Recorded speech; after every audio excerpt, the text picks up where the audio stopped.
I was going to put together a 20th century typeset of all key date coins in uncirculated condition. No, get your head around that one for a And second. that's difficult. See, I thought 20th century, well, see, the typical 20th century typeset's an easy wham bam, 3 weeks and you're done. Yeah.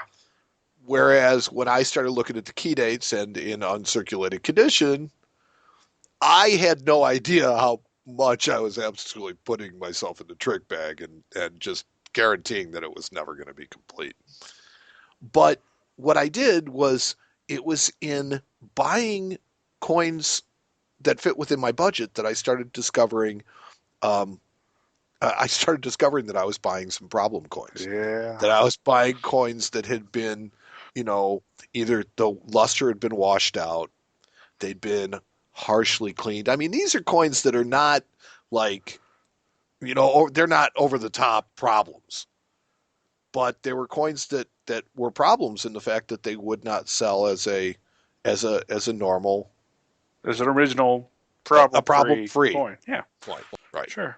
So, um, in the fact that I was buying key date coins, it really saved my butt because I will tell you that there is an active market out there for key date coins, regardless of whether they're problem free or Yeah, that's not. kind of the one saving grace of that particular part of the market is key date coins are always rare, and when it comes to stuff that's rare slash expensive, you always have the bargain hunters, and these are going to be the guys that are trying to get one for not a lot of money, and usually they have to look to problem coins to accomplish that. But And in that regard, I would say that problem coins can be your friend and might help you to, you know, experience some nicer coins at a deep, deep discount. yeah, I guess I don't necessarily want to say problem coins can be your friend because I tend to kind of stay away from them. That's kind of my personal, you know,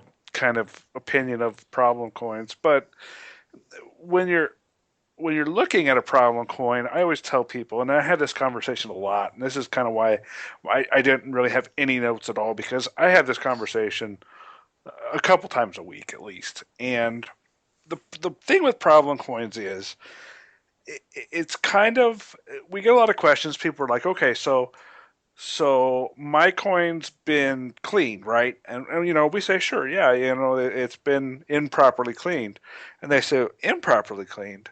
And I say, yeah, well, there are proper ways to clean them, at least according to the grading companies and also um, you know experts in the hobby. So it kind of there are different. I almost kind of want to say layers to problem coins. Yeah, well, I'd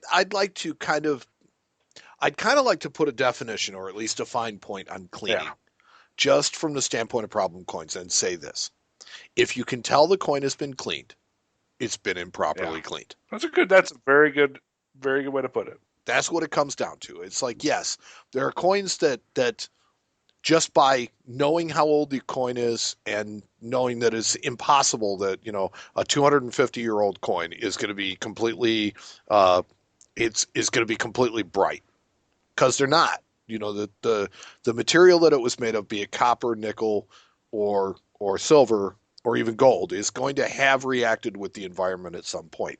However, there are ways of dipping them, brightening them up, that still leave the surfaces pretty much exactly as they should be, and that is what's deemed a correct cleaning. There's a term that I always tell people that they need to consider when thinking about clean coins, and that is market acceptable.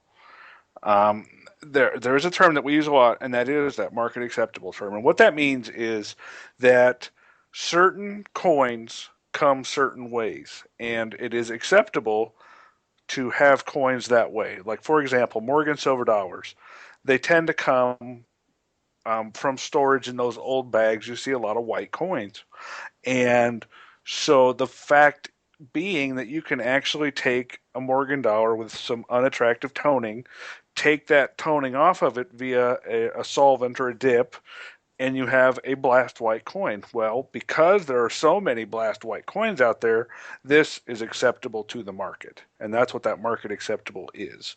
So technically, you clean the coin, you clean the coin properly according to the market. That is market acceptable. And as long as it can't be, Detected. Sure. detected, it's proper Yeah. cleaning.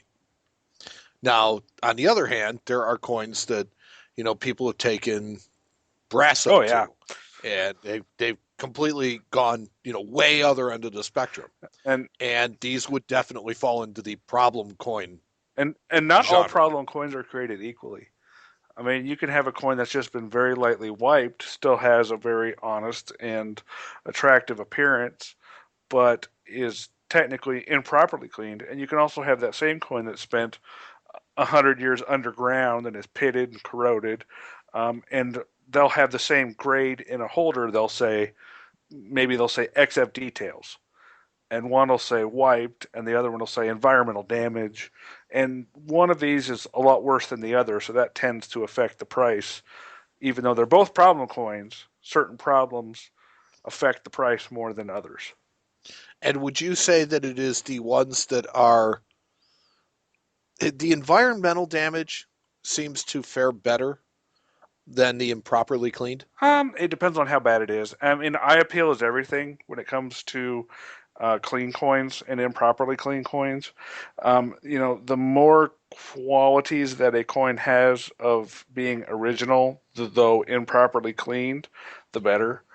For example, if you have a coin that has been clean, but you still have some original luster hiding in the devices around the edge, that's going to be, to me, more appealing than a coin that has just been scrubbed completely flat and lifeless. Um, so it's hard to say, and like I said, there are many different levels when it comes to cleaning, and it's really hard to price coins that have been cleaned. For example, if say we have a key date coin, I don't really want to pick a 21 piece dollars are a really 21 good piece one star. to Good, go by. sure. Um, so a standard, uncirculated coin is around $250, $300 these days. And that is a coin that gets cleaned pretty often. We see them cleaned pretty often. And You see them with washed out yeah, luster yeah, all the over time. dipped. If they've been dipped too many times or improperly dipped, you can really burn that luster out. And so it really depends on how bad the cleaning is. I've had coins that have been cleaned where we will discount them, say 20 to 25% off of what they would be worth if they hadn't been cleaned. But then there are others that have been really badly cleaned or have was scrubbed with a Brillo pad, or something like that. Yeah, Whizzed. whiz coins, and we're gonna be half or less of what those coins would have been worth if they had not been messed with. So that's kind of where that budget collector comes in. Yeah, and it gives you the opportunity. See, what I liked about it, and like I said, I used it as a Yeah. learning tool because I bought my share of, piece dollars that had just completely washed out Mm-hmm. luster. And although it really helped me to learn about, and piece dollars are a really good example because the 21, you learn a lot about the strike because you have to figure out what is not complete strike with the high relief and what is Yeah. wear. And so when the luster is diminished, that that line becomes more blurred and definitely harder to discern. Yeah. Oh, Because it's the luster that really kind of gives away 58 coins versus 63 coins. It is just that slight bit of luster that helps you to now figure one that thing I out. did want to kind of touch on was how the methods of telling that a coin's been cleaned, and actually one of the easiest ways I have found to detect clean coins is to have a good working knowledge of what original coins are supposed to look like. So that means, if you're thinking about starting a series like, for example, seeded halves, you're going to want to go out and handle quite a few certified examples so that you know what the market is looking for. You know what is technically correct, for certain grades. And the reason I say that is because sometimes even coins that have been cleaned somewhat improperly still become market acceptable because so many of them have been cleaned like that.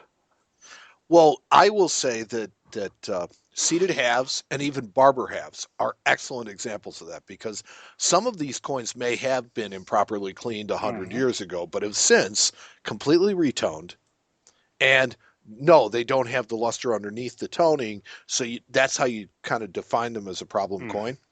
But yet they are still well collected and they're still very And you well might even find them loved certified. That's that. because because they've Yeah. retoned. Yeah. So that's something that you need to look at depending on what series you're going after. I always recommend that. Have a good working knowledge of what the coins are supposed to look like in the first place before you start kind of going after the raw stuff. And a lot of the times when it comes to coins worth more than about $100, if they're raw for a reason. Something's wrong with them. They won't certify. We have a couple. We I employ a couple of older guys at the shop that are retired and old school coin guys. And they have a lot of knowledge, but a lot of their thinking as far as their personal collections go is real backwards. So one of the phrases I hear a lot when these guys are looking at coins is that'll look good in my book.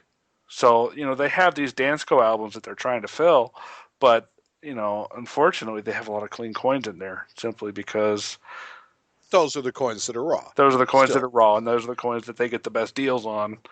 So I will also say that it is those old collections that you might find coins that have not been that's certified that are still good, problem-free coins yeah, and that's I yeah. think probably when it comes to value, probably the only coins that you're going to find that really and shortly they're going to probably be certified as Yeah, well. and odds are if you're buying them at a coin show from a dealer and they're raw, there's a reason.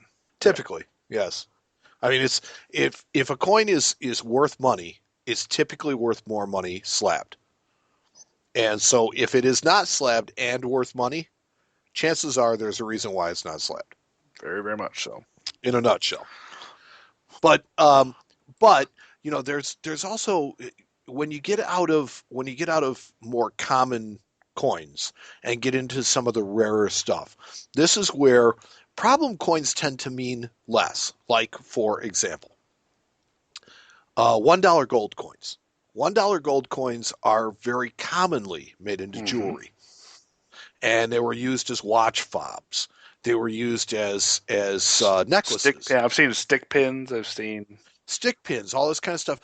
And I'm reminded of an ad that I saw, and I forget who pointed it out. I think it was a magazine that pointed out that there was an 1861 C $1 gold coin in a watch fob on on this particular Oh yeah, ad. I had a Delanago $1 gold piece that was made into a tie tack. I've seen them before. It's a shame. It really is. I mean, you have this coin that is exceedingly rare, and yet it has been now. It, is this coin going to still sell at a premium? You Sure. betcha. Is it going to sell for the same level as the problem-free coin? Not a chance. But still very, very worthy of being put in somebody's collection, and rare enough to where it's really not going to make a difference. They're still going to be desired, and you're still not going to have a problem. Uh, Although you won't get full value for it, you won't really have a problem selling it. Yeah. Huh, I agree. Now, um, there are a lot of times when people try to improve problem coins. For example, the Numismaster article mentions green slime, and green slime is typically Mm-hmm. PVC and PVC residue. It means that the coin was improperly stored. What I will tell you is that I have heard of people soaking large scents in olive oil. I've heard them putting them in acetone, all kinds of things that are supposed to be inert and really don't matter. I will tell you that when you get rid of that green slime, the coin is going to be pitted Not underneath necessarily all the time, but I have 90% of the not. time. I would say more like 50% of the time. I've Okay. taken green slime off a lot of coins, and it, it does come off a lot of the times. And you've seen coins that are proper Yeah. afterwards that you Oh wouldn't. yeah. I have certified them. Matt has beat the green Oh yeah. slime. Recommendations. What would you recommend for the person that is considering buying a problem coin? Save your money.